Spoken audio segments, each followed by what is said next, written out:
E aí galera do oitavo ano, tudo tranquilo com vocês? Espero que sim. Mais uma vez aqui para a aula de língua portuguesa comigo, professor Marcos, aproveitando, deixar um abraço para meus alunos do oitavo ano que vivem reclamando: professor, você não deixa um alô para mim, você não deixa um alô para a gente lá na sala. Então deixar um alô para todos os meus alunos do oitavo ano da escola RN Monteiro Santana. Certo? E pessoal, hoje você já sabe, né? Pega lá o seu material, lá o seu caderno, o seu lápis, sua borracha, corra e deixe ali preparado para você não perder nenhum momento da aula, para você não ter que ficar saindo, para depois ter que procurar seu material no meio da aula para não perder nenhum momento, tranquilo? Então, vem comigo aqui, bora ver aqui qual vai ser o nosso conteúdo de hoje.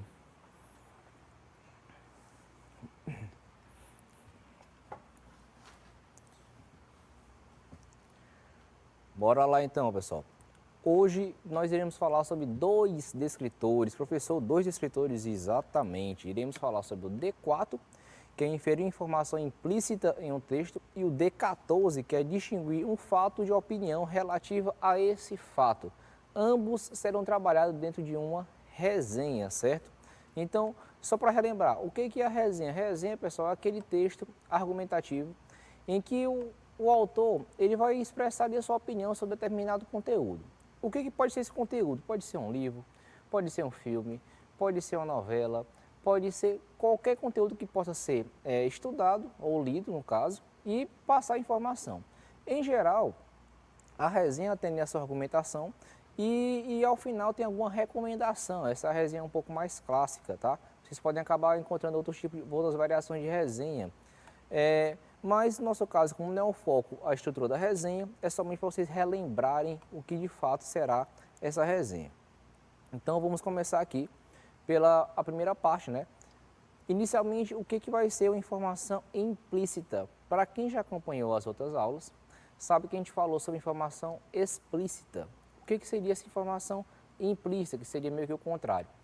Quando eu comentei algumas aulas atrás sobre informações explícitas, a gente vai lembrar que são aquelas informações que estão nas linhas do texto. É aquela em que você lê o texto e a informação está lá. Eu costumo dizer para meus alunos que é aquela informação que está lá mordendo o aluno e às vezes por falta de leitura, ou porque ele realmente não quis ler, ou porque quis ficar pulando para querer acabar logo o texto, ele acaba não conseguindo encontrar uma informação que está ali clara na frente dele.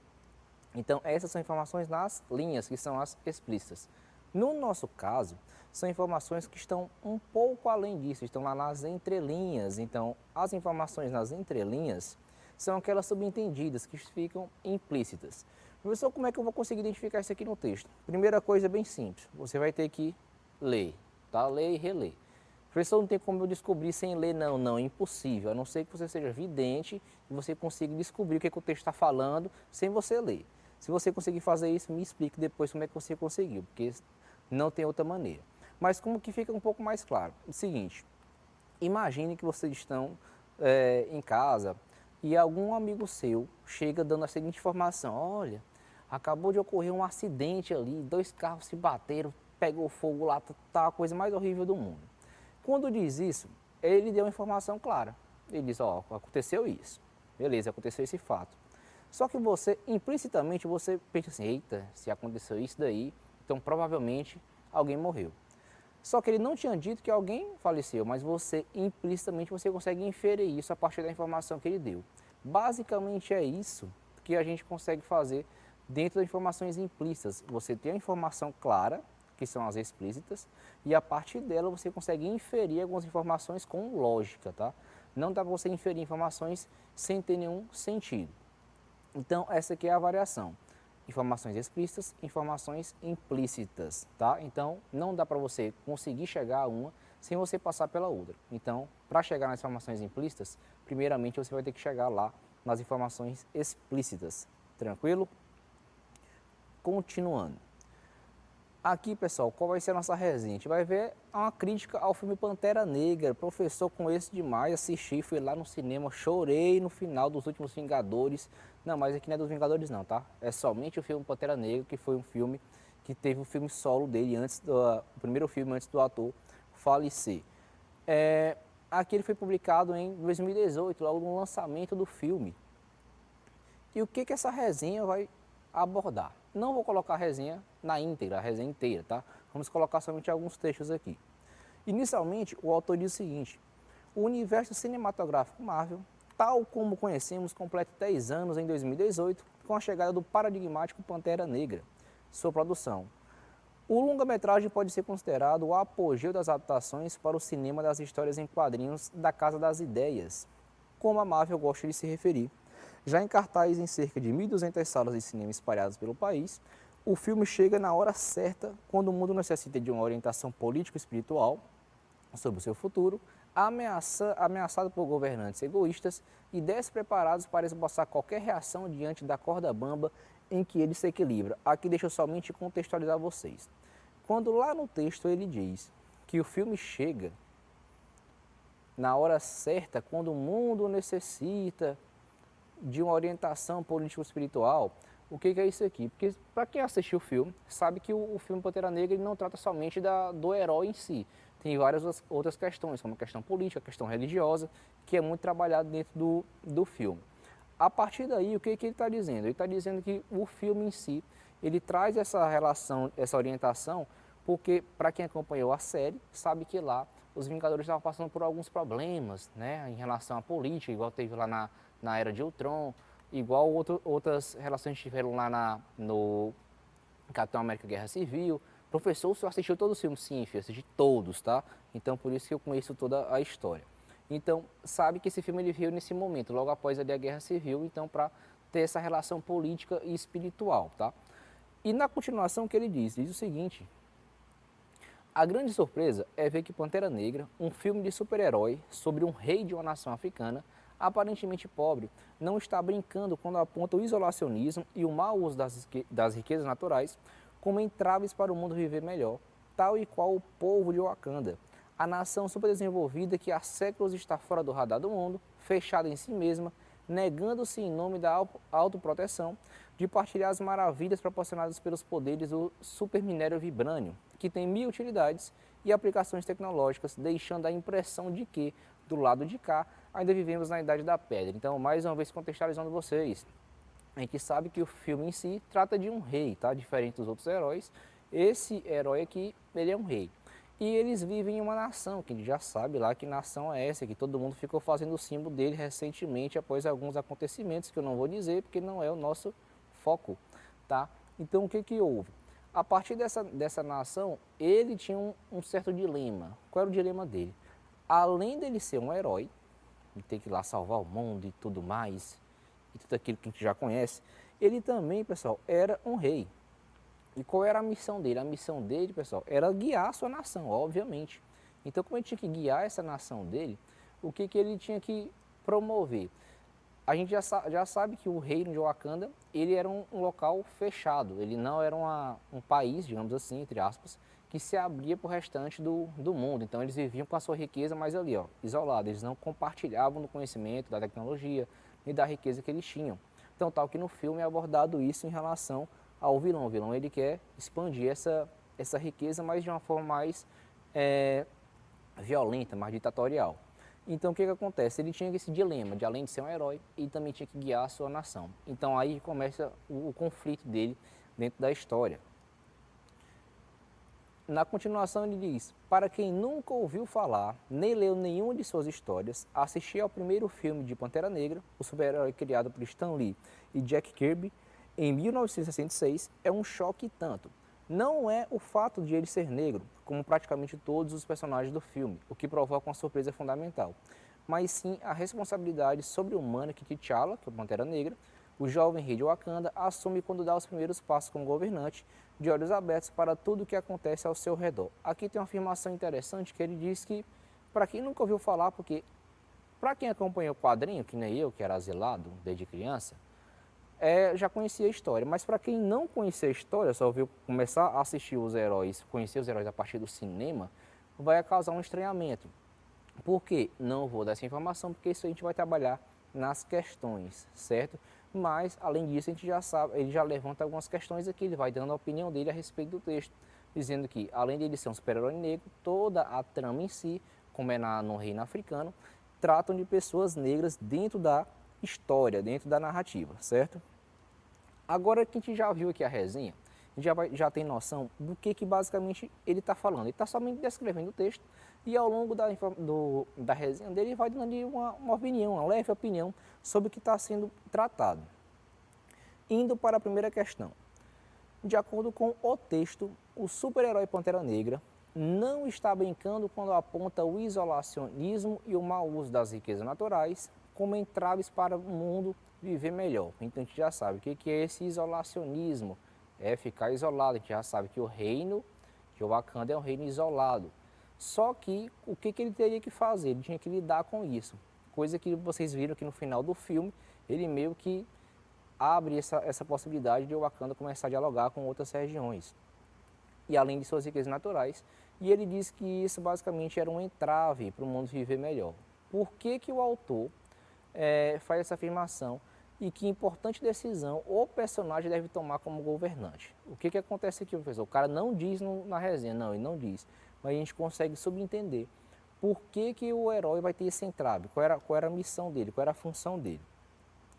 Aqui temos 4 alternativas, leiam as 4 alternativas com calma aí na casa de vocês, que logo eu volto e darei a resposta e explicarei questão por questão qual vai ser a alternativa correta. Pensem aí.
Vamos lá, voltando aqui para as questões.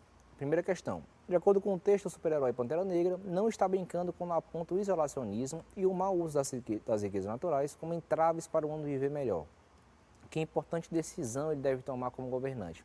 Qual seria a decisão dele que ele deveria tomar em relação toda ao reino dele? E não em relação a seu herói, tá? Letra A. O herói precisa se firmar como rei para que possa ajudar os demais Vingadores nas batalhas que virão. Cuidado com a questão ela não está perguntando em relação ao heroísmo, em relação ao mundo em si, a ele ser um herói, e sim a como ele ser um governante, ao fato dele ser um rei. Então essa a função dele como rei, se firmar para poder ajudar os Vingadores? Não. Letra B. O herói precisa convencer a sua nação a se juntar com as demais regiões para conseguir combater as forças malignas. Se prestar atenção, não é basicamente isso que acontece, não é isso que foi dito dentro da resenha, não é esse o entrave que ele vai ter. Letra C. O herói precisa decidir como governará a sua nação, que sempre esteve fechada para as demais, a fim de que possa dividir sua tecnologia, conhecimento e riqueza. Aqui está a alternativa correta. Quem que sabe que ele lá em relação a governar a sua nação, ele sabe que a gente já sabe também que era uma nação fechada e que lá no final do filme, e assim na resenha também, ele deixa claro que ele vai ter que lidar com esse isolacionismo aqui, vai ter que trabalhar esse isolacionismo para poder voltar para fazer com que a sua nação seja um pouco mais aberta para as demais em relação a quê? Tecnologia, o conhecimento e a riqueza. Tranquilo? Letra D. O herói precisa descobrir quem assassinou seu pai a fim de que possa buscar vingança? Não, isso aqui ele já descobre lá no filme do Capitão América, Guerra Civil, então não é a letra D, certo? Segunda questão. No trecho, para quem nunca ouviu falar, nem leu nenhuma de suas histórias, assistir o primeiro filme de Pantera Negra é um choque e tanto. O que levou o autor a fazer essa afirmação sobre as pessoas que não conheciam o herói? Então, implicitamente, por que o autor diz assim, ó, para quem nunca assistiu, viu os quadrinhos ou não conhecia o herói, esse aqui vai ser um estranhamento, você vai acabar estranhando. Por quê? Letra A, é porque as pessoas terão expectativas de que ele seja um herói com uma história semelhante aos demais? B, porque o Pantera Negra é o primeiro super-herói negro a aparecer no universo Marvel? C, porque a história do herói é completamente diferente das histórias dos quadrinhos? Ou D, porque o herói é mais forte do que as pessoas imaginavam? Pense aí que eu também vou dar um tempinho para vocês responderem.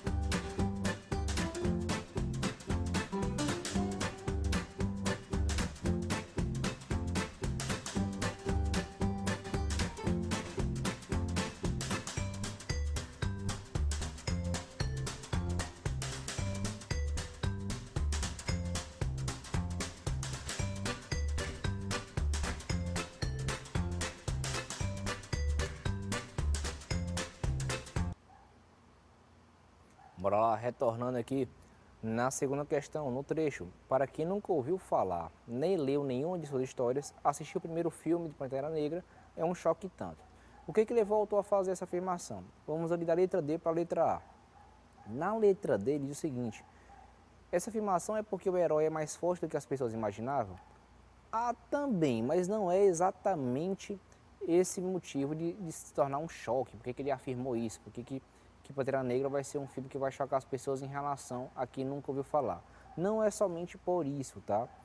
Na letra C, porque a história do herói é completamente diferente da história em quadrinhos? Não, é a história basicamente idêntica à história em quadrinhos, até porque é uma adaptação, tá? Na letra B, é porque o Pantera Negra é o primeiro super-herói negro a aparecer no universo Marvel? Não, a gente já sabe que apareceu também o Falcão, mas é o único filme solo, sim, mas não é o primeiro a aparecer. Na letra A, é porque as pessoas terão expectativas de que ele seja um herói com uma história semelhante aos demais? Aqui está a correta. Por que, professor, que essa é a correta? Porque é o seguinte, a gente sabe que nos demais heróis, eles têm uma história um pouco parecida, né? Meio que criam, surgem meio que do nada. No caso dele, não, ele é diferente, porque os outros heróis não têm uma função, entre aspas, social como político. E ele sim, por ser um rei, ele tem essa função um pouco mais política, como se fosse um diplomata. Então ele é um herói diferente dos demais, porque além de ser um herói, ele também é um rei, é governante de uma nação. Então ele também tem essa função um pouco mais política. Por esse motivo, causa um estranhamento em algumas pessoas, tá? Porque pensa que vai ser igual, não, vai ser um herói igual aos outros. E não é exatamente isso, porque até o filme trata de outras questões. Certo? Então, como alternativa correta, temos aqui a letra A, que é porque as pessoas terão expectativas de que ele seja um herói com uma história semelhante aos demais, aquela história um pouco mais clichê, podemos dizer assim.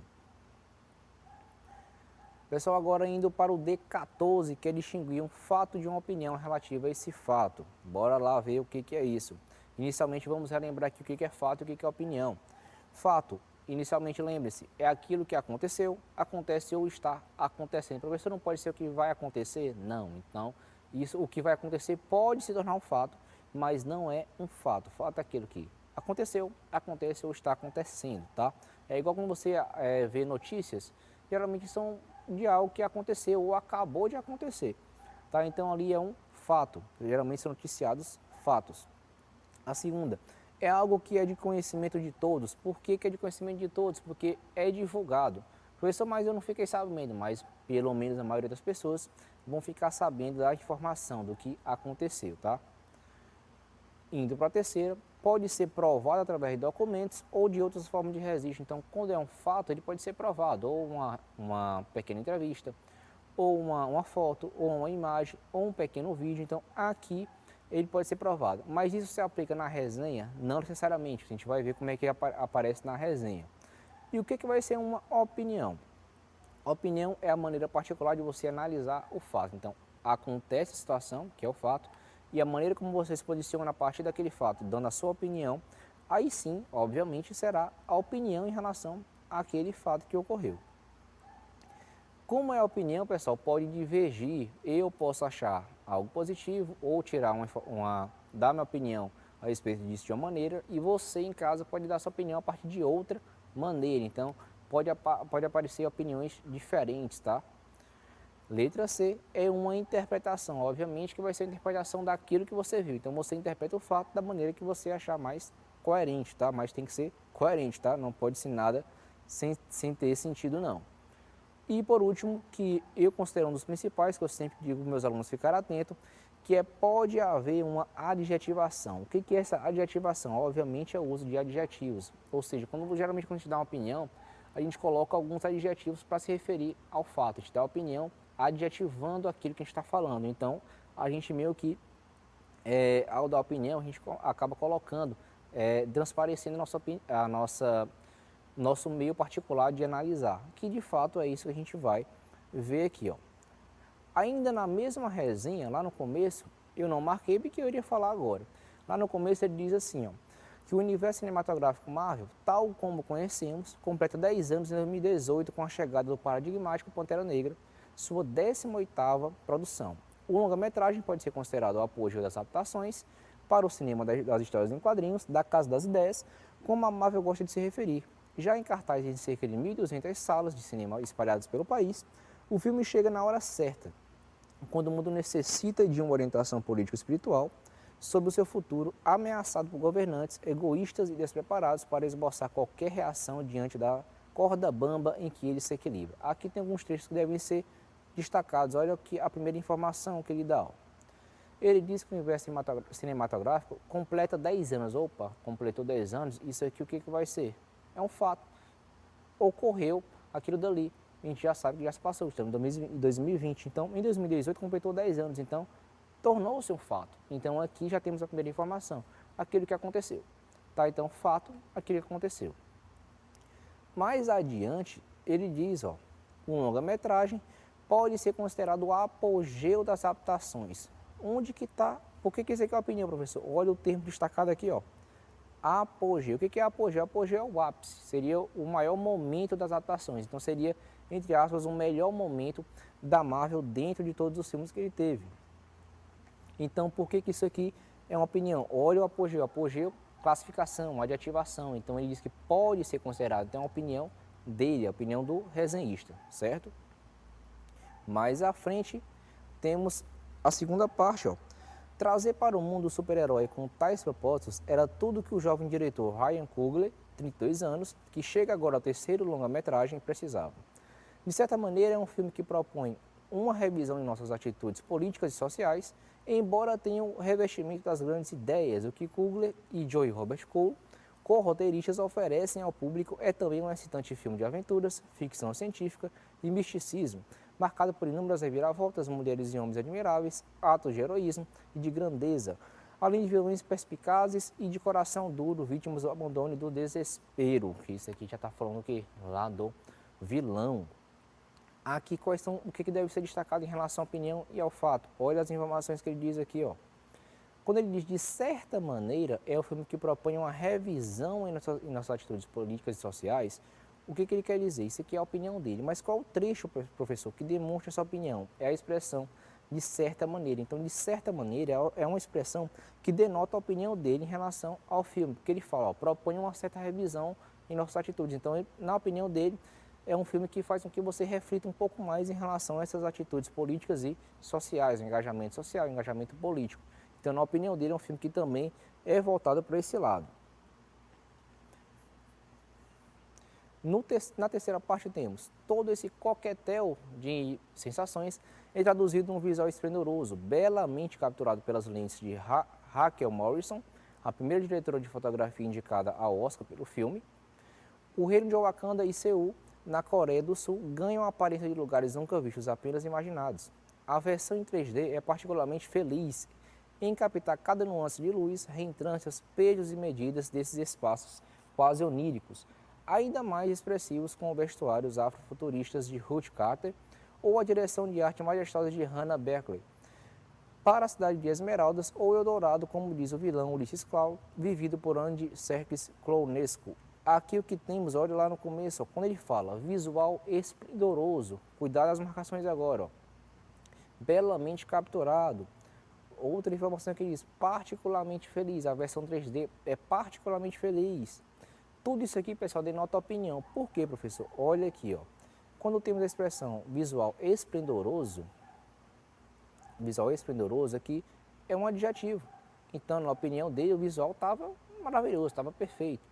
Belamente capturado, olha a expressão belamente também, adjetivando a informação que ele está passando. Particularmente feliz, ó, diz que a versão é particularmente feliz. E arte majestosa, então tudo isso aqui são adjetivos de forma positiva em relação a toda a construção do filme, tudo em relação ao cenário, em relação à imagem, em relação à gravação, em relação ao corte de tela. Então tudo isso aqui é a opinião positiva dele. Então aqui temos a adjetivação. Cuidado, a adjetivação é um sinal muito claro de demonstrar a opinião. Tranquilo? E por último, embora tenha um ritmo frenético, ou frenético, então que é aquele ritmo um pouco mais acelerado, aquele que meio que não para dentro do texto. Semelhante a outros filmes da Marvel, seguramente traz momentos de reflexão inéditos entre eles, para que acompanhe esses personagens desde a mais tenra infância. Vê-los com uma estatura humana mais do que heróica é um momento de jubilo e fé no cinema que, mesmo diante de tantos imperativos econômicos, atinge alturas excelsas da arte. Então aqui ele encerra toda a sua informação em relação ao filme. Aqui é somente a conclusão, e em que ele não tem nenhuma relação com o fato, e somente a opinião clara dele em relação a toda a situação. Então a gente consegue entender que a partir daqui ele disse que o filme foi excelente, que para ele foi um filme praticamente perfeito, sem erros, até porque vocês não viram que ele coloca adjetivos com conotação um pouco mais ruim, sim, adjetivos sempre sendo positivos, certo? Então, pessoal, por hoje é só. Espero que tenham compreendido aqui essa diferença em relação ao fato, em relação à opinião. Para isso, leiam, tá? Basta vocês irem lá no livro de vocês, pegar um texto e ler e começar a procurar essas informações, tanto informações implícitas, informações explícitas e, consequentemente, que vocês vão ver ali um pouco de opinião, tranquilo? Então, até a próxima, se cuidem, até um próximo momento, se cuidem aí, tchau, tchau.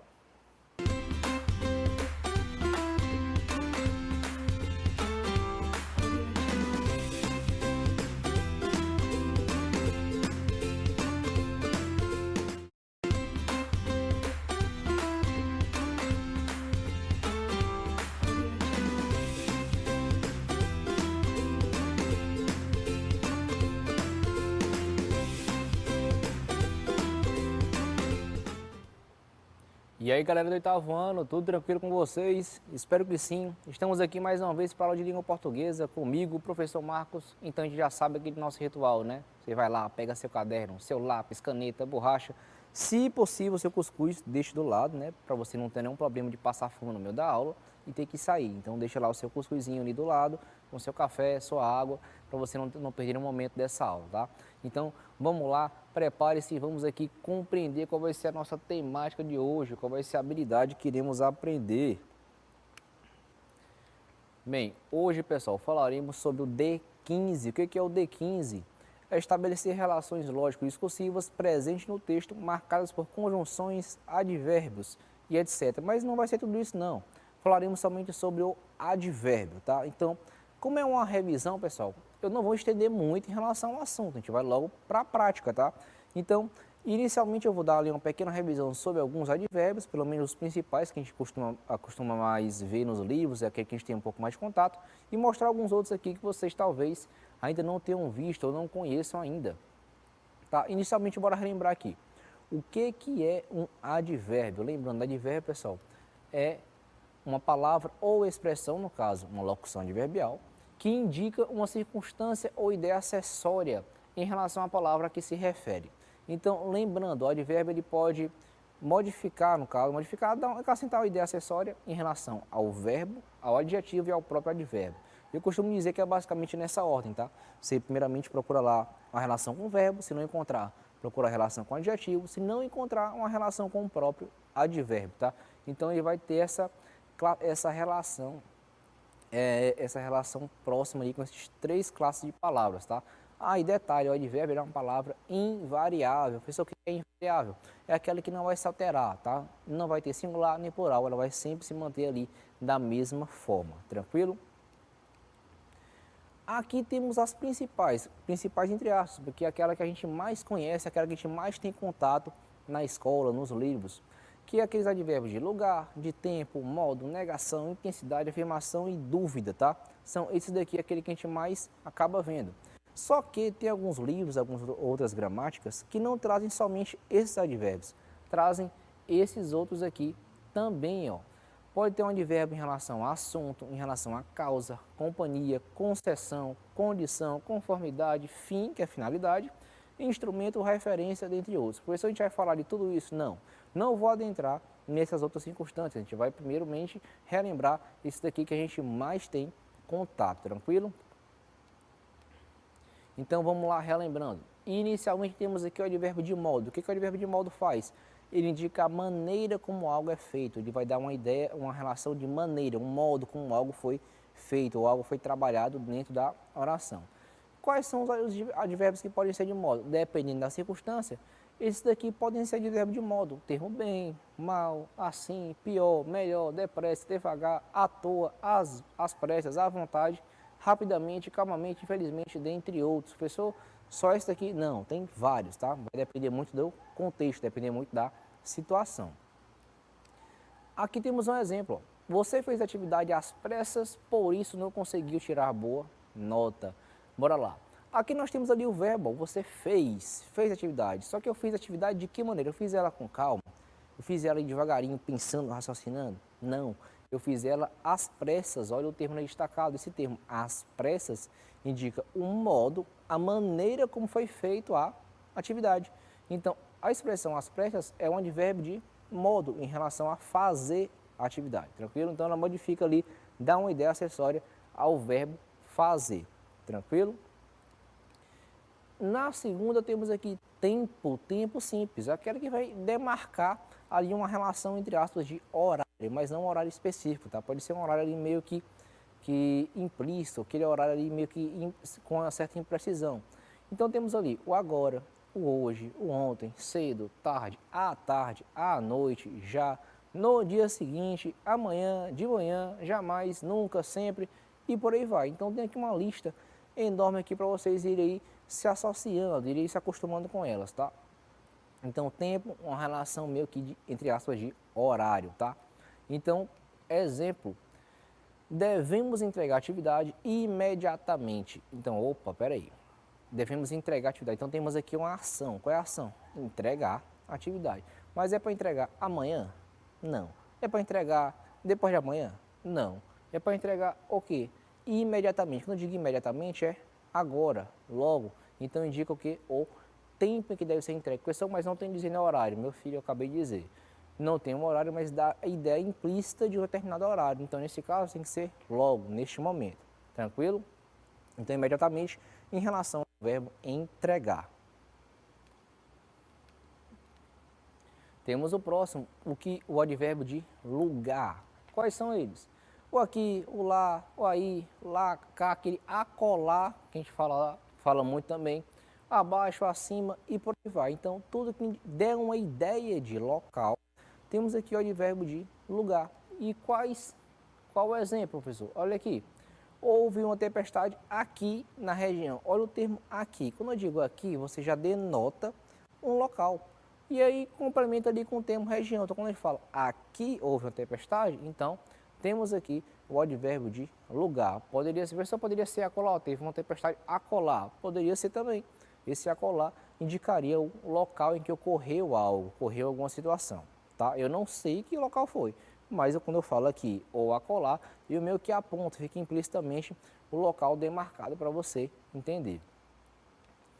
Na próxima temos o negação, negação simples. Ou vai ter ali o não, ou vai ter algum termo que dê uma ideia de negação, uma ideia meio que negacionista. Então, quais são os termos que podem dar a ideia de negação? Absolutamente, eu digo, absolutamente não farei isso. Tampouco, o nunca, de modo algum, de forma alguma, de jeito nenhum, dentre outros. Então, essas expressões que dêem uma ideia de negação em relação a algo, pode ser considerado um advérbio de negação. Qual o exemplo? Temos aqui de jeito nenhum que irei fazer isso. O que temos aqui, quando eu digo de jeito nenhum, eu digo, ó, não vou fazer isso. Não irei fazer isso de forma alguma. Então, eu nego uma ação que é fazer algo. Tranquilo? Indo para a próxima, temos o advérbio de afirmação. Então, se negação eu nego, afirmação é o contrário, eu vou meio que afirmar algo, vou reafirmar alguma coisa com expressões que dêem ideia de afirmação. E aí temos o sim, o realmente, o deveras, o certamente, sem dúvida, o efetivamente, com certeza, de fato, dentre outros. Então, aqui temos aqui os advérbios de afirmação. Como que aparece no exemplo? Com certeza irei à sua formatura. Opa, qual é a ação? Ir, tá? Só que no caso de ir, eu estou afirmando, eu não estou dizendo, ó, talvez eu vá, que é a próxima. Com certeza eu irei, então eu afirmo que vou. Você tem a certeza que eu estarei lá e irei comer todos os pedaços de bolos possíveis. Indo para penúltimo, temos aqui o de intensidade, que é o muito, pouco, bastante, suficiente, demais, mais ou menos. Cuidado, alguns alunos pensam que intensidade é sempre aquele que dá a ideia para cima, de algo para cima, mas não. Intensidade pode ter uma relação para baixo. Então, tal que temos ali o muito, que indica a relação para cima, e o pouco, que é uma relação para baixo, também é uma intensidade, tá? Então, exemplo, não acho este assunto muito interessante. Quando eu digo muito interessante, dá a ideia de intensidade em relação ao quê? Ao conteúdo, em relação ao interesse que eu tenho, que é a minha característica. Não, acho interessante, mas não muito, tá? Eu acho de mais ou menos. Então, também indica intensidade. E por último, agora, dúvida. Dúvida, obviamente, vai indicar aquela incerteza, aquela imprecisão em relação ao que foi dito. Então, qual o principal termo que mais aparece? É o termo talvez. Aí temos outros como possivelmente, provavelmente, o quiçá, entre outros.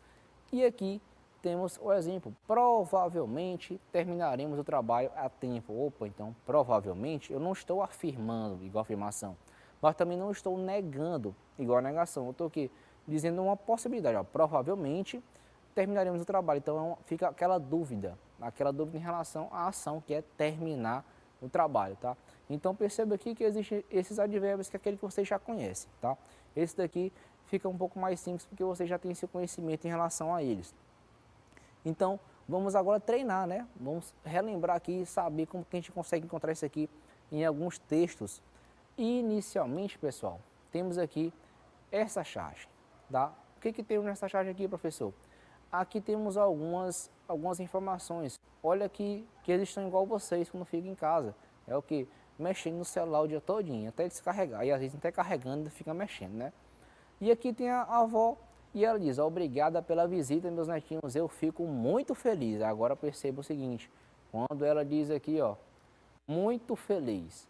Pensem aí na casinha de vocês, o que indica esse termo muito em relação ao que ela falou, que é feliz, em relação à felicidade. Esse termo muito indica o quê? Vai indicar afirmação, negação, intensidade, dúvida. O que ela vai indicar? Pense aí que eu vou dar um tempinho para vocês responderem.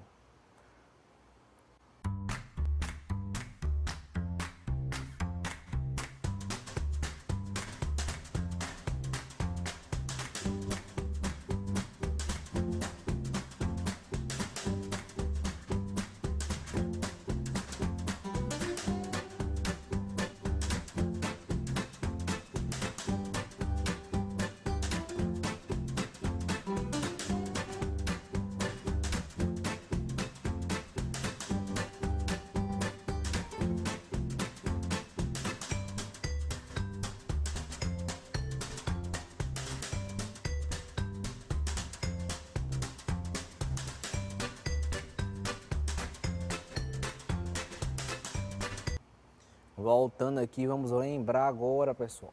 Quando diz aqui, obrigada pela visita, meus netinhos, eu fico muito feliz. Esse termo muito, vamos só analisar o termo muito. O termo muito, ele indica o quê? A gente sabe que muito, pouco, indica o quê? A gente já sabe, isso aqui indica intensidade. Então, temos o nosso advérbio de intensidade. Agora, cuidado. Isso aqui é uma charge. E a charge já tem como característica, às vezes, ironizar algumas situações. O que é a ironia? É dizer exatamente o contrário da situação real. Então, se prestar atenção, olha como é que está aqui. O rosto desta senhora demonstra o que ela realmente disse, que é estar feliz? Claro que não. Então, como não demonstra exatamente essa felicidade dela, essa expressão todinha, muito feliz, é para ironizar. A ironia está realmente dizendo o contrário. Eu não estou nem um pouco feliz, mas eu estou muito feliz aqui, entre aspas, por vocês estarem aqui conversando comigo. Olha o tanto que eles estão conversando com ela aqui, ó, só no dedinho. Os criaturas nem piscam, parecendo vocês em casa, jogando Free Fire, igualzinho.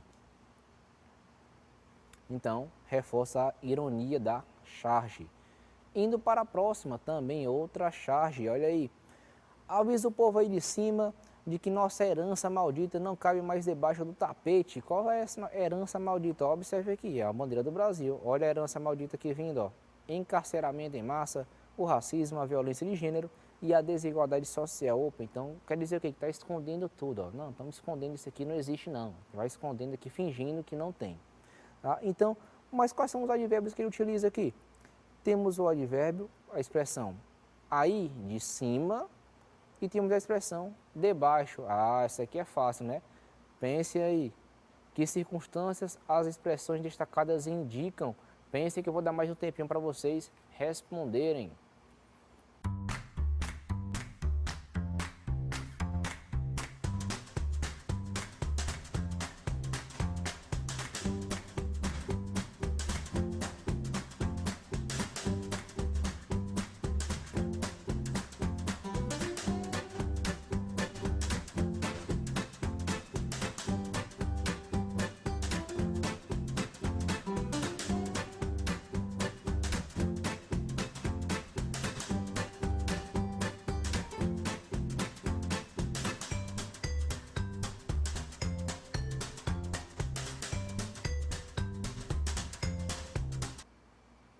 Vamos lá agora retornando.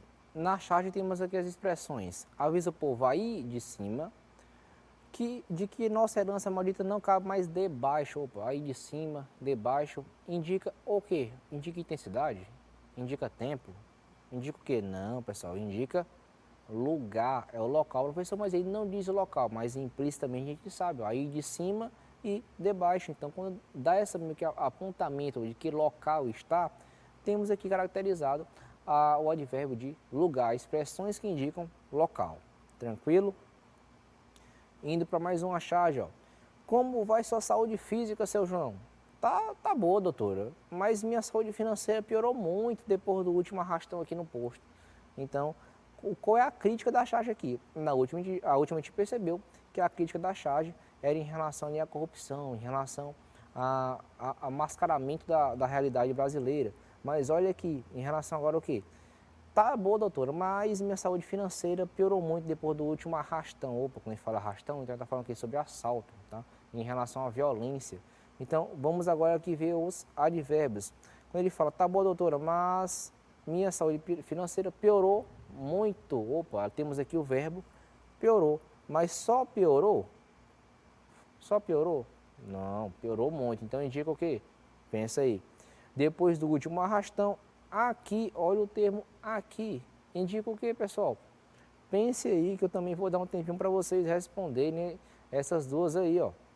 Então, que circunstâncias as expressões destacadas indicam respectivamente, tá? Na ordem. Primeiramente o termo muito, depois o termo aqui. O que elas vão indicar? Pense aí que eu vou dar um tempinho para vocês responderem.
Retornando aqui, agora eu tenho certeza que já acertaram.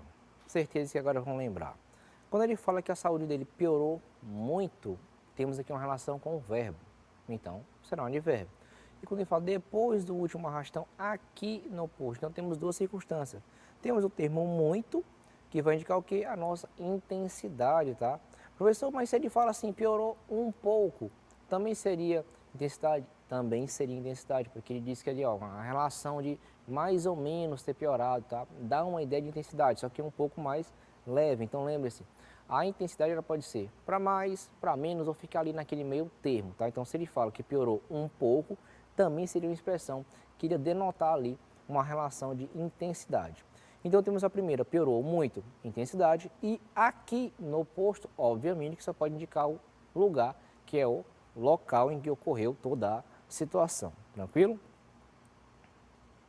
Pessoal, agora aqui temos aqui um trecho de um artigo.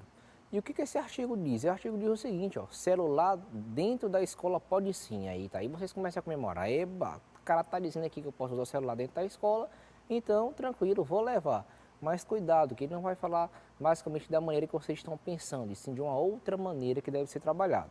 Então vamos lá à leitura. A introdução do celular na sala de aula não é algo que acontece de um dia para o outro, considerando que a escola e alguns professores ainda têm características tradicionais de ensino. O uso de celulares nas salas de aula exige mudanças e mudar não é tão simples, pois o ser humano resiste às mudanças. Aqueles professores que ainda não têm habilidade com as tecnologias precisam estar dispostos a aprender e assim incorporar gradativamente o uso da tecnologia em seus conteúdos, possibilitando aulas mais atrativas e desafiadoras. Não precisa solicitar, o aluno já leva este objeto para a sala, quer queira ou não. Na verdade, você já leva mesmo proibindo ou não. O celular faz parte do seu dia a dia, como as redes sociais fazem parte do cotidiano de vários alunos. A dimensão dessa junção aula, conteúdo e celular estimula os alunos a participar mais das aulas, afinal, muitas crianças dão um show ao usar seus celulares. Então, aqui, pessoal, o que ele está falando é o seguinte, em relação ao uso do celular, mas não da maneira que vocês estão pensando para ficar jogando, não. Em relação ao uso do celular, de uma maneira mais pedagógica, utilizar essa ferramenta e sim de maneira a fazer com que vocês realmente aprendam, que provavelmente muitos estão usando hoje em dia. Estão respondendo a atividade pelo celular, estão aprendendo a pesquisar pelo celular, aprendendo a visualizar as aulas pelo celular. Então vocês estão vendo que o celular não é somente para você jogar Free Fire, nem jogar Among Us, tá? Que é o que está sendo na febre agora. Mas e sim para você acabar utilizando ele de uma maneira um pouco mais coerente, tá? Uma maneira um pouco mais também em relação aos estudos. Então, observando aqui, ó, temos algumas informações. Ó, mudar não é tão simples. E logo abaixo tem incorporar gradativamente o uso das tecnologias em seus conteúdos. Então, o que ele fala aqui basicamente? Temos algumas informações, ó. E logo abaixo, estimular os alunos a participar mais das aulas. Então, olha os termos que temos destacados aqui. Temos o termo tão, temos o termo gradativamente e temos o termo mais. Aqui, pessoal, vou dar a dica. Vou dar um tempinho para vocês pesquisarem e descobrir quais são os tipos de advérbios aqui utilizados. Aqui eu vou dar a dica, vocês leiam com calma o texto, não fiquem atentos somente à expressão e leiam a informação em si, leiam na íntegra ali toda a oração. Por quê? Porque fica muito mais simples de você compreender qual vai ser o tipo de advérbio que está sendo utilizado aqui. E logo mais eu volto e vou dizendo aqui qual vai ser a relação do advérbio, com quem que ele se relaciona e qual vai ser o seu tipo. Pense aí que vocês vão ter um tempinho para responder.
Vamos lá, retornando que agora essa aqui não era mais tão fácil, tá? Porque ali na charge tá ali isoladinho, né? Tá só em uma frase. Aqui não, aqui está dentro de todo um contexto. Então vamos analisar aqui o que essas expressões em destaque aqui indicam, quais são os tipos de advérbio. Quando eu falo para você analisar toda a expressão, olhem aqui, ó, a partir daqui, ó, quando ele fala, o uso de celulares na sala de aula exige mudanças e mudar não é tão simples. Ele fala que mudar tem uma característica, ó. A mudança, ela tem essa característica de ser simples, mas ela é só simples? Não, ela não é. Opa, então aqui tem um advérbio de quê, pessoal? Negação. Professor, você não colocou isso aqui? Não, não coloquei. Mas aqui, obviamente, é o advérbio de negação. Só que ele fala que não é tão simples. Quando ele fala não é tão simples, esse termo tão, pessoal, se refere à característica que foi dada, que é simples, que a gente já sabe que ele está negando, pelo fato de ter advérbio de negação. Mas esse tão, a gente já tem noção, ó, é uma intensidade. Tá? Então, quando a gente fala não é tão simples, temos dois advérbios. O não, de negação, e o tão, que indica intensidade, tá? Em relação ali à palavra simples, que é um adjetivo. Logo abaixo tem aqueles professores que ainda não têm habilidade com as tecnologias, precisam estar dispostos a aprender e assim incorporar gradativamente. Aqui temos o verbo incorporar. Gradativamente o uso da tecnologia em seus conteúdos. Então, aos poucos, eles vão ter que ir inserindo esse uso da tecnologia à sua grade, ao seu modo de ensinar. Então, quando ele fala incorporar, que é o nosso verbo, temos aqui incorporar, que é o nosso verbo, temos aqui, mas é só incorporar, assim, do nada? Não, incorporar gradativamente. Incorporar gradativamente, incorporar aos poucos. Então aqui, pessoal, vai indicar o modo, a maneira como essa nova ferramenta, como essa incorporação vai ser feita. Então lembre-se, modo indica a maneira como algo é feito. E aqui está dizendo que essa incorporação de novas tecnologias vai ser feita aos poucos. Então o modo não é de uma vez, não vai ser também de uma hora para outra, vai ser o quê? Aos poucos, então é o modo como vai ser feito. E logo abaixo tem a dimensão dessa junção aula, conteúdo celular, estimula os alunos a participar mais das aulas. Opa, então temos aqui mais uma vez o verbo. O aluno vai participar, mas ele vai só participar? Não, participar ele já participa. Ele vai participar mais, então participar mais indica o quê? Indica uma relação também de intensidade. Tranquilo? Então temos três aqui. A intensidade, o modo e também outra intensidade. Então, cuidado nessa análise, vocês vão ver ali toda a expressão, não somente o termo isolado. Analise toda a circunstância, tá? Fica mais tranquilo para responder. Na segunda e última parte temos, é importante considerar que a proibição do uso de celular em sala de aula desperta ainda mais o desejo de usá-lo. Tudo que é proibido é mais gostoso, mas, infelizmente, a escola tem buscado formas de proibir a entrada desse objeto em suas dependências. Conteúdos e habilidades podem ser trabalhados e até otimizados com o uso do celular no desenvolvimento de projetos. Por exemplo, num projeto em que o objetivo é explorar a cultura, os recursos do celular podem ser úteis para captar informações nos bairros, cidade e até mesmo em várias regiões do Brasil. Qual foi o termo que ele usou aqui, professor, para indicar alguma circunstância? Temos aqui, ó, desperta ainda mais. Opa, pense aí. Agora aqui eu vou responder com vocês. Quando ele fala que é importante considerar a proibição do celular em sala de aula porque desperta ainda mais, temos aqui o verbo despertar. Mas só desperta o desejo de usar? Não, desperta ainda mais. Não, a expressão ainda mais, lembre-se, quando eu acrescento informação que dá uma ideia de para mais ou para menos, em relação ao verbo, então temos aqui também o nosso advérbio. Qual vai ser o advérbio? Mais uma vez, o advérbio de intensidade. Tranquilo? Então, dica para analisar toda a situação, analisar o advérbio, analisem o texto por completo, analise ali o trecho em si, tá? Não vão não cair na pegadinha de analisar somente o termo ali isolado, que já vi muito aluno errando esse tipo de informação, porque sempre acha que o termo que está ali sozinho vai indicar tal coisa, mas depende todo de um contexto, certo? Então, pessoal, por hoje é só. Essa aqui foi a nossa aula de hoje. Espero que tenham compreendido um pouco melhor em relação ali aos advérbios, tá? Lembrem-se, qualquer dúvida, retire suas dúvidas com seus respectivos professores. Não é um assunto complicado, é um assunto relativamente simples mas que requer que você tenha ali um pouquinho de atenção, principalmente na hora da análise, de saber a quem que se refere ou a qual termo que o advérbio está ali modificando, está acrescentando uma ideia acessória. Então, até a próxima, se cuide e tchau, tchau.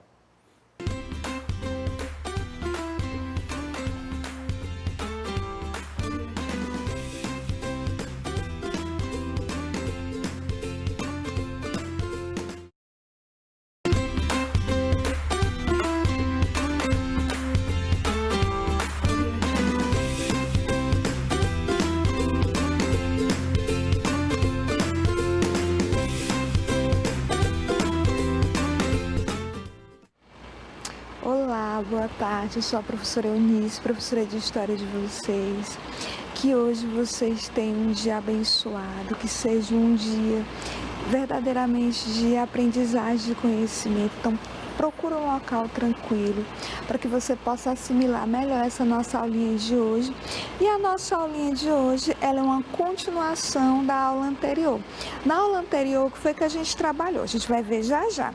Então, pega lá teu livro de história, identifica o conteúdo, lá no conteúdo que trabalha sobre o imperialismo, no livro do 8º ano.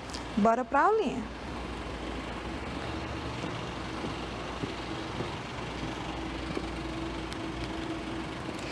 E que habilidade nós vamos trabalhar hoje? Hoje nós vamos trabalhar relações causais entre ideologias raciais e o determinismo no contexto imperialista europeu, seus impactos na África e na Ásia. Objetivamente, o que essa habilidade ela está colocando? Está colocando o seguinte, que a gente vai analisar aquelas ideologias que foi utilizada dentro desse processo imperialista para estar fazendo esse processo de dominação dentro desse processo político, econômico e cultural. Porque o imperialismo, como vocês já viram na aula anterior, ele é um processo onde é um processo de dominação. Eles dominam tanto a política, a economia, quanto a cultura daquela população local onde eles ocupam aquele território. Então, vamos iniciar a nossa aula. Esse conceito nós já trabalhamos na aula anterior, mas para dar continuidade a esse tema do imperialismo, eu achei interessante a gente trazer novamente. Então, o que é o imperialismo? O termo imperialismo ele é utilizado para se referir às práticas da política em que uma nação buscava promover uma expansão territorial. Essa expansão ela poderia ser territorial, econômica ou cultural sobre uma outra nação ou sobre um outro território, principalmente dos territórios africano e asiático, aqui os continentes africano e asiático. E geralmente esse processo ele ocorria através de um processo militar, eles intervinham militarmente. Nem sempre esse processo de dominação era para transformar aquela população em escrava, como eu já coloquei na aula anterior, a principal motivação para esse processo imperialista foi justamente a Revolução Industrial. Então, o que essas nações iam em busca dentro desses territórios? Eles iam buscar matéria-prima, eles iam buscar um mercado consumidor, eles iam buscar expandir os seus territórios também, porque geralmente eles anexavam esses territórios aos seus territórios. Então, essa expansão, ela nem sempre ocorria militarmente, às vezes havia um processo diplomático. O imperialismo na África. Nós vamos trabalhar dois continentes hoje. Nós vamos trabalhar o imperialismo na África e o imperialismo dentro da Ásia. O imperialismo na África determinou a repartição do continente. Como vocês estão observando aqui nesses mapas, vocês observam que aqui representa o continente africano. Desse continente africano foi extraído todas as...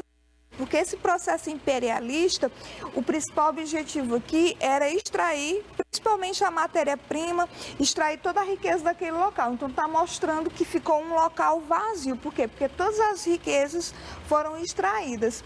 Então esse processo ele vai ocorrer por volta do século XIX, início do século XX, e durante vários séculos esse continente africano ele vai ser explorado. E por conta dessa exploração imperialista é que hoje a África ela passa por uma série de problemas, série de crises, ou seja, de corrupção ou movimentos de guerrilha. Por quê? Porque o legado que foi deixado para esses territórios, para essa nação aqui, foi um legado lado muito negativo por conta dessa exploração.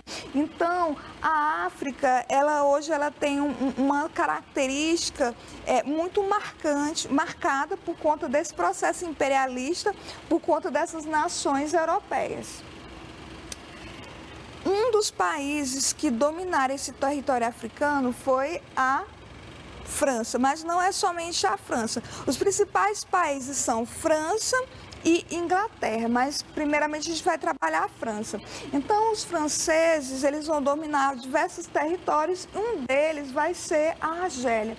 Essa conquista ela aconteceu por volta de 1830 e 1847. Então, aqui é um processo que não foi de imediato. Primeiramente, eles invadiram aquele território, dominaram aquele território e, posteriormente, eles começaram a explorar o que havia dentro daquele território. Geralmente, quando eles desenvolviam um processo de exploração para a agricultura, essa agricultura geralmente era para exportação. Por quê? Porque o grande objetivo aqui era utilizar esses produtos dentro da indústria. Então, aqui ela vai se tornar uma agroindústria, aquela população nativa, ela vai passar a trabalhar de maneira compulsória, como se estivesse trabalhando dentro de uma fábrica. Muitas vezes não vão receber um salário. Quando eles recebem, porque não é sempre, alguns vão ser transformados em escravos. Então, que produtos eram desenvolvidos dentro desse território argeliano? Era desenvolvido oliveiras, trigo, aveia e frutas. E geralmente esses produtos aqui, todos eles eram para exportação, porque aqui o objetivo era utilizar esses produtos para a indústria. A França ocupou a Argélia em 1830, a partir de 30, a Tunísia em 81, em seguida ocupou o Marrocos. Assim estava criada uma África ocidental francesa e uma África equatorial francesa. Então, os franceses dominaram uma grande porção do território africano. Tal domínio contou com a conquista também de Madagascar. Aqui eu trouxe uma imagem que ela é bem emblemática, representando esse homem, é como se estivesse representando o povo africano, e todos os outros que estão acima dele representam o quê? Os dominantes, os europeus dominantes, extraindo toda a riqueza que havia dentro desse território. Não somente a riqueza material, mas também a riqueza das suas culturas, também a dominação da força de trabalho dessas pessoas. Então, essa imagem ela representa bem essa dominação dos franceses sobre a África. Um outro território que foi dominado durante esse processo de imperialismo na África foi o Congo. O Congo ele foi dominado pelos belgas. Em 1876, o rei da Bélgica, Leopoldo II, ele dominou toda essa área que hoje é o Congo, né? Onde essa região ficou sob o seu domínio pessoal. E aqui, esse processo de imperialismo dentro do Congo, ele aconteceu um pouco diferente do que aconteceu em outros territórios. Por quê? Porque, geralmente, quem dominava esse território africano era a nação. Aqui, não. Aqui, o rei ele vai se apropriar desse território e vai utilizar essas matérias-primas, essa mão de obra, como se fosse algo particular. Então, toda a riqueza que eles vão extrair não vai para a sua nação, não vai para a Bélgica, vai para os seus cofres pessoais. Então, na verdade, mais do que uma colônia belga, o Congo se transformou em uma pequena propriedade pessoal do rei, e toda a riqueza, todo o lucro que ele conseguia extrair desse território era de usufruto dele. E geralmente esse processo de dominação aqui foi utilizado a escravidão, o massacre. Então, aqui existia um sistema de cota de produção. Se o indivíduo ele não produzisse a quantidade necessária, a quantidade exigida, geralmente ele era castigado ou açoitado, ou colocado em pau de arara, ou às vezes até cortado seus membros, como eu vou colocar em uma das imagens. Então, foi um processo muito cruel. Foi um processo de crueldade ao extremo que ganhou várias reportagens no mundo inteiro por conta do massacre excessivo sobre essa população.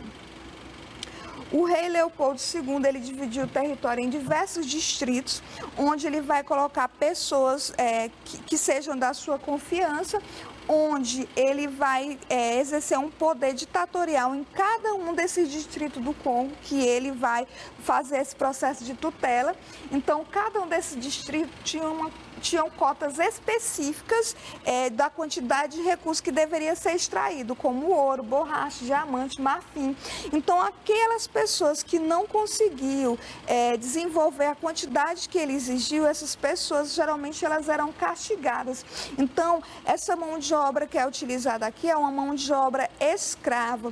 E não somente a utilização da escravidão em si, mas o massacre. Então, esse território aqui ele foi muito explorado economicamente e também culturalmente a sua mão de obra por Leopoldo II. E só para recapitular, Leopoldo II ele era o rei da Bélgica e ele vai utilizar toda essa propriedade, todos os lucros, toda a matéria-prima que ele extrair, ele vai utilizar e vai colocar em seus cofres pessoais. Essa riqueza ela não vai para a Bélgica, vai ficar com uma riqueza dele particular.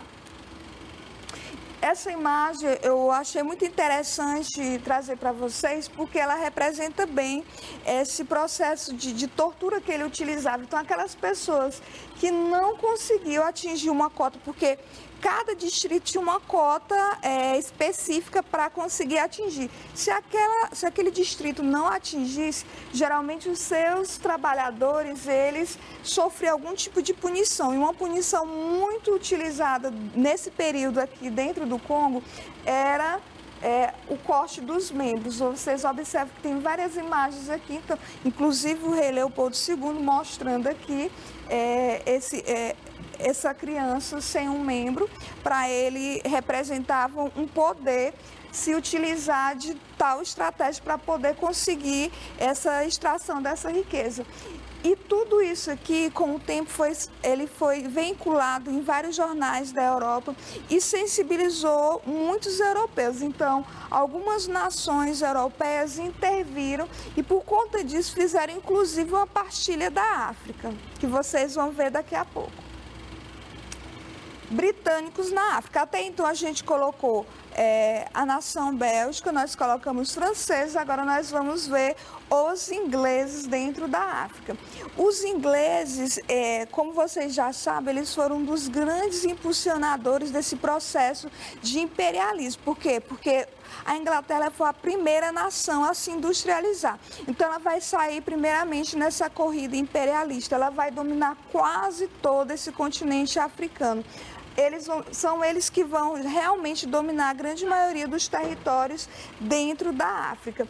Então, eles vão fazer essa incursão pelo Egito, pelo Mar Mediterrâneo, pelo Mar Vermelho. Eles vão tentar dominar toda essa área litorânea. Por quê? Porque eram entrepostos comerciais. Se eles dominassem esses mares aqui, facilitava muito o escoamento de mercadoria. Porque lembrando que esse processo imperialista ele vai ocorrer principalmente por causa da industrialização, da Revolução Industrial. E o objetivo aqui, quando eles invadiam esses territórios, era pegar o quê? Matéria-prima, era buscar mercado consumidor, era desenvolver uma política centralizada onde eles pudessem obter algum recurso dali. Então, o objetivo aqui era essa dominação para poder acumular cada vez mais capital. Então, era interessante que eles também dominassem o mar, porque geralmente esse escoamento de mercadoria se dava via mar. Logo após o domínio do Egito, o Sudão também foi incorporado como uma das parcelas do território imperial inglês. A continuidade desse projeto imperialista colocou dentro desse mapa de dominação a Rodésia, Uganda, Zanzibar, Quênia. Então, como vocês estão observando aqui, são muitos territórios que foram dominados pelos povos ingleses, porque a Inglaterra, ela, durante muito tempo, ela foi a senhora dos mares e quando começou esse processo de revolução industrial, ela vai dominar todo esse processo. Então, é natural que o domínio maior seja o domínio inglês. E por conta dessa dominação, lembrando aqui, ela não vai ocorrer de maneira pacífica. pacífica. Não pense que os europeus vão invadir a África e não vai haver nenhuma divergência. Obviamente, a população local ela vai resistir, ela vai lutar.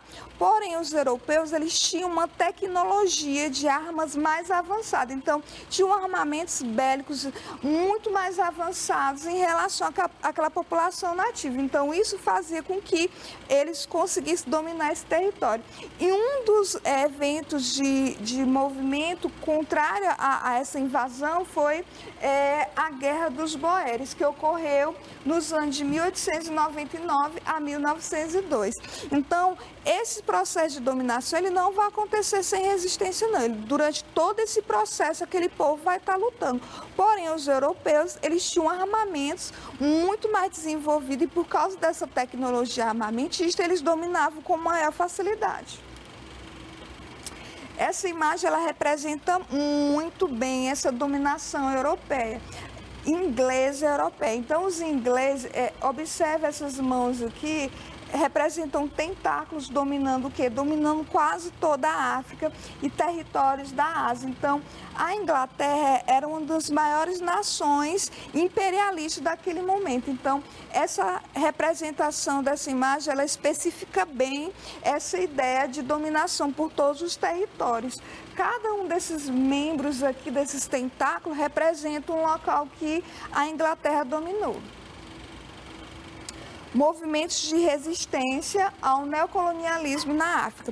Como eu coloquei para vocês, os africanos eles não aceitaram esse processo de dominação facilmente. Eles sempre resistiram. Todos os povos que são dominados, eles lutam pela sua liberdade. É uma essência do ser humano. Já nasce com o ser humano essa ideia de liberdade. Então, se você vive dentro de um território e sua nação, o seu país, o seu estado ele é invadido, é natural que aquela população ela revide de alguma forma, ou de maneira diplomática ou através de guerrilha.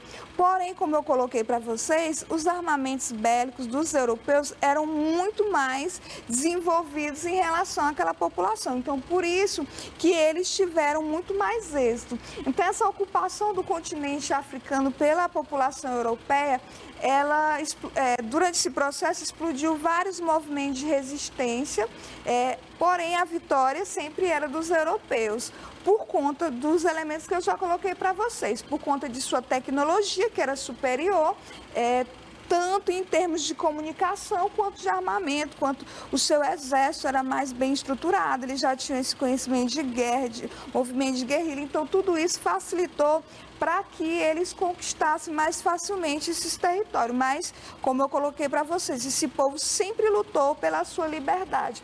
Então, aqui eu trouxe essa imagem que representa muito bem esse processo de liberdade, de resistência e de luta. O vermelho ali sempre representou essa luta do povo pela sua liberdade. Então, essa imagem ela representa bem esse processo de resistência do povo africano. Conferência de Berlim. Pegue o livro de você, se você não tiver com o seu livro de história, pegue o seu livro de história, identifique esse tema e coloque aqui na Conferência de Berlim, porque aqui eu só trouxe alguns elementos que sintetizam essa ideia do que foi essa conferência. Vocês já viram que eu coloquei três países, coloquei a Bélgica, a França e a Inglaterra, as principais nações que vivenciaram esse processo de dominação. Mas não foi somente esses países, vários outros países estavam nesse processo de imperialismo, tanto a Alemanha quanto o Japão, os Estados Unidos, Portugal, então vários países estavam envolvidos nesse processo de exploração e dominação da África. Muitos países queriam conquistar esse continente africano. Para evitar conflitos maiores, o que vai acontecer? Vai ocorrer uma conferência lá em Berlim para poder fazer a divisão desse território. Essa imagem, ela representa muito bem, ela sintetiza. Eu não precisaria trazer nenhuma palavra escrita. Por quê? Porque essa imagem, ela representa muito bem o que foi essa conferência de Berlim. Essa conferência foi para quê? Para dividir o território africano com todas as nações europeias que estavam com interesse nesse território. Aqui mostra os principais países que estavam envolvidos nesse processo: Portugal, Bélgica, Alemanha, Espanha, França, Inglaterra, Holanda, Itália. Então, todos eles queriam uma fatia África. Por quê? Porque a África existia uma riqueza muito grande, tanto em minérios, madeira, fauna, flora. Então, a África era muito rica e isso despertou o interesse dessas nações. Objetivados pelo quê? Pela Revolução Industrial, porque a matéria-prima que eles tinham lá, ela passou a ser utilizada dentro desse processo de Revolução Industrial. Então, essa conferência de Berlim, ela foi proposta por quem? Pelo alemão Otto von Bismarck, por volta de 1815, onde essa reunião ela vai reunir vários países para dividir esse continente africano. Essa conferência ela tinha como principal objetivo dividir e criar regras para que eles dividissem a África sem que houvesse um conflito armado. E lembrando, só fazendo um gancho aqui no conteúdo, que é por conta desse processo imperialista que vai surgir, que vai eclodir a Primeira Guerra Mundial, porque essas nações elas vão invadir o território que pertence a uma outra nação e vai gerar vários conflitos. Então aqui o objetivo é que eles dividissem a África sem que houvesse um conflito maior. Que medidas foram tomadas dentro dessa conferência de Berlim? Foi decidido que haveria uma livre circulação de comércio na bacia do Congo. Essa bacia do Congo aqui, ela pertencia à Bélgica, mas todas as nações poderiam circular por esse território aqui, escoando suas mercadorias. Compromisso de lutar pelo fim da escravidão no continente. Isso aqui daria até para a gente rir, porque eles utilizavam muito essa mão de obra e grande parcela dessa mão de obra que eles utilizavam era mão de obra escrava. Mas existia eles se utilizavam dessa ideologia, né, de que iriam lá acabar com a escravidão com essa conferência de Berlim. Uma nação ela só teria o direito a um território africano se comunicasse às outras nações. Ninguém poderia, uma nação, por exemplo, Portugal não poderia chegar na África e dizer, vou invadir, bem que a Nigéria, não, ela não poderia, ela teria que comunicar agora, a partir da Conferência de Berlim, às outras nações qual território ela iria ocupar e se as nações iriam concordar. Reconhecimento do Estado Livre do Congo como uma propriedade particular do rei Leopoldo II. Então, dentro dessa conferência de Berlim, foi validada que o Congo agora ela seria uma propriedade particular, não de uma nação, mas de uma pessoa específica, no caso, Leopoldo II. Nessa conferência de Berlim, foi vitoriosa essa ideia de Otto von Bismarck, né? Onde não se podia mais ser ignorado, porque até então a Alemanha ela era ignorada, ela se desenvolveu tardiamente, então as colocações de Otto von Bismarck, ele é um alemão, como vocês perceberam no início da minha fala, fez com que ele tivesse esse empoderamento dentro dessa união das nações. Igualmente, não solucionou esse processo de litígio dos territórios, mesmo havendo essa divisão desse território africano, vão surgir posteriormente outros conflitos. Como a África era considerada uma extensão desses países europeus, quando a Primeira Guerra eclodiu, toda aquela população que vivia dentro da África, que pertenciam àquelas nações europeias, essas pessoas elas vão fazer parte dentro desse processo de guerra também, inclusive como soldados, sendo utilizados no exército. Na colonização, a África ela foi retalhada com os interesses pessoais e benfeitoria dos europeus. Esse processo aqui ele vai ser muito negativo, como eu coloquei para vocês. É um legado muito negativo. Por quê? Primeiramente porque eles vão invadir aquele território, vão destruir a cultura daquele povo. Grande parcela daquela população que eram livres, que viviam em tribo, vão ser transformadas em escravos, vão ser exploradas até a exaustão. A sua cultura ela não vai ser levada em conta, elas vão ser obrigadas a seguir agora as novas regras impostas pelos europeus, tanto em termos políticos e econômicos, também em termos culturais. Então, foi somente a partir da segunda metade do século XX, a partir da Segunda Guerra Mundial, é que essas nações elas vão conseguir a sua liberdade. Então aqui é um mapa que representa essa divisão da África entre as principais nações europeias.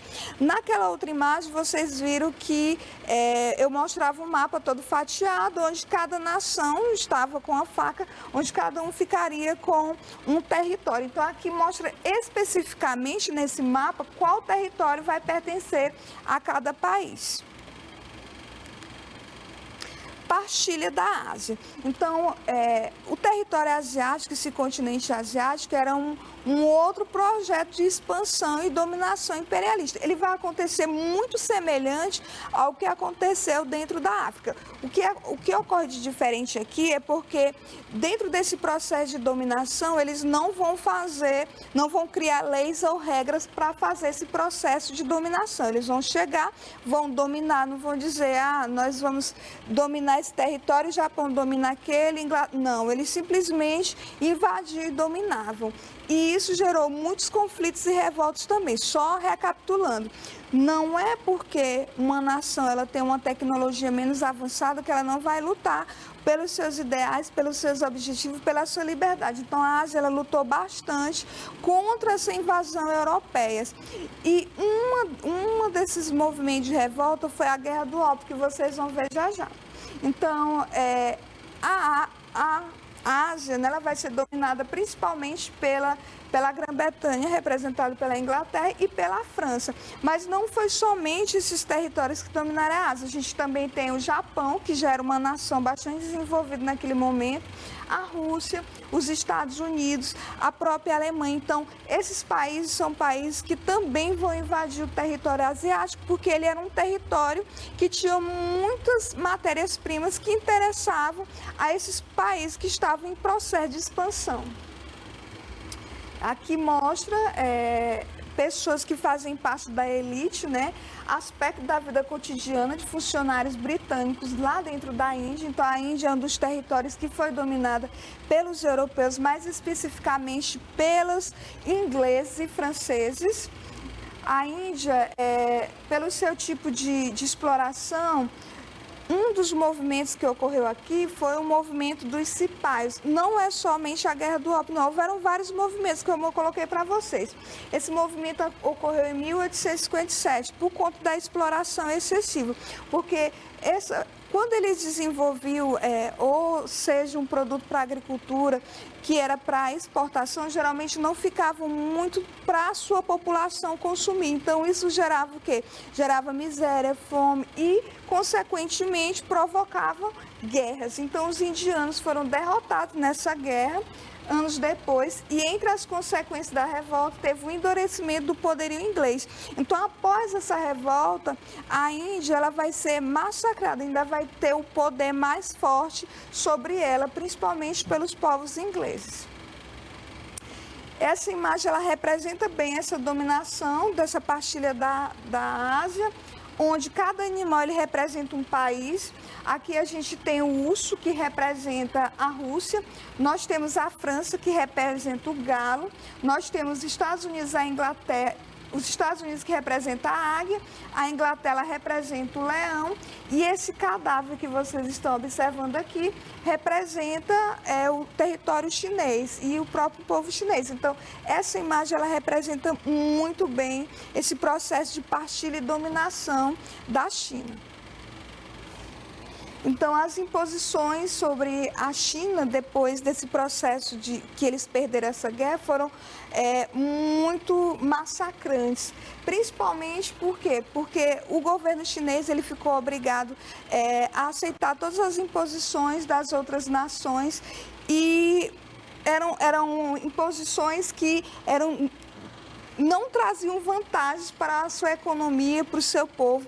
Então, muito se perdeu, tanto da cultura, quanto da política, quanto da economia. Então, por eles não ter essa tecnologia bélica para poder lutar contra os europeus, eles foram obrigados a ter a presença dos europeus dentro do seu território, a aceitar esse protetorado, a aceitar que os europeus governassem politicamente seu território. Então, isso foi muito negativo para o território chinês. Mas hoje a gente sabe que a China é um dos territórios mais ricos e desenvolvidos que a gente tem no globo terrestre.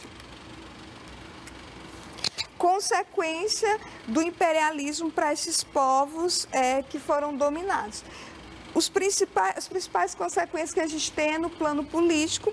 Por quê? Porque com esse processo de colonização vai ser implantada um tipo de política que é característico do europeu. Eles vão implantar uma política europeia dentro do território africano. Isso vai gerar o que no futuro? Vai gerar muita corrupção para a população. No plano econômico, impôs uma economia baseada na agricultura extensiva e na exploração das minas, né? E isso fazia com que reduzisse a mão de obra daqueles pequenos produtores, que reduzisse a quantidade de artesãos, porque tudo aqui era voltado para a indústria. Então, no plano econômico, reduziu-se esse grupo social. No plano social, a colonização levou à perda da identidade de muitas das culturas locais. Por quê? Porque os europeus eles impuseram a sua cultura, dividiram grupos, né, que tinham a mesma cultura e fizeram com que surgissem conflitos posteriores. No plano cultural, a imposição dessa civilização ocidental nas colônias causou uma crise profunda dentro da cultura. As elites nativas, geralmente elas iam estudar fora, né? Principalmente a elite ia estudar fora, e essa elite são elas que vão fazer esse movimento de resistência posteriormente. Então, após a Segunda Guerra Mundial, vai ser justamente essa elite aqui que vivenciou esse processo cultural de educação europeia, que vai ser influenciado por novas ideologias, que vai fazer com que as pessoas se motivem para esse movimento de luta, para essa independência desse território africano. E é isso, gente. A nossa aulinha ela vai ficando por aqui. Eu espero que vocês tenham conseguido assimilar esse conteúdo. Esse conteúdo, de fato, ele é muito extenso. Então, para facilitar, questione o professor de vocês de História do 8º ano, pegue o livro de vocês, dê uma lida, para vocês terem um conhecimento mais aprofundado. Aqui é só um breve resumo desse conteúdo. É um conteúdo muito extenso para a gente trabalhar em meia hora, então fica a dica, pega o material, dê uma lida, se for necessário, faça um resumo desse conteúdo para facilitar o entendimento de vocês. Então é isso, eu espero que vocês tenham um excelente dia. Eu sou a professora Eunice, professora de História de vocês do 8º ano.